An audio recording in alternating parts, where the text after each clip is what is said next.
Have you ever thought about how your body makes proteins, like the ones that build your muscles or repair your cells? Well, inside every cell, there's a tiny machine doing this job non-stop. It's called the ribosomes, are tiny round structures found in all living cells.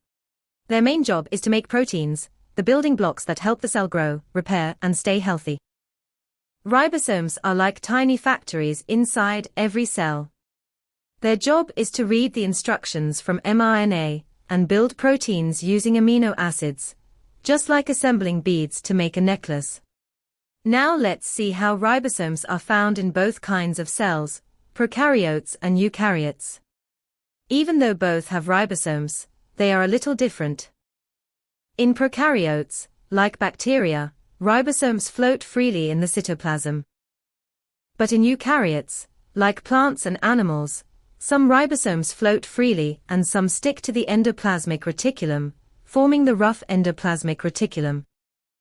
Did you know? Mitochondria and chloroplasts also have their own ribosomes. That's one reason scientists think they were once independent bacteria that joined bigger cells. Amazing, right? Free ribosomes make proteins that stay inside the cell, for example, enzymes or proteins used within the cytoplasm. Bound ribosomes, on the other hand, make proteins that are sent out of the cell, like hormones, antibodies, or digestive enzymes.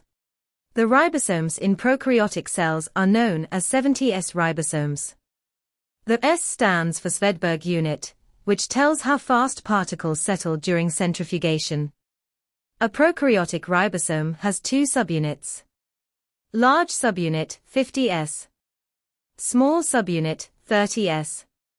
These two come together only when it's time to make a protein.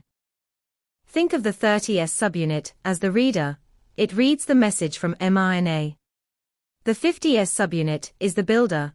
It joins amino acids together to make a protein chain. Eukaryotic ribosomes are larger than those in bacteria. Their total size is 80S, made up of two parts, or subunits.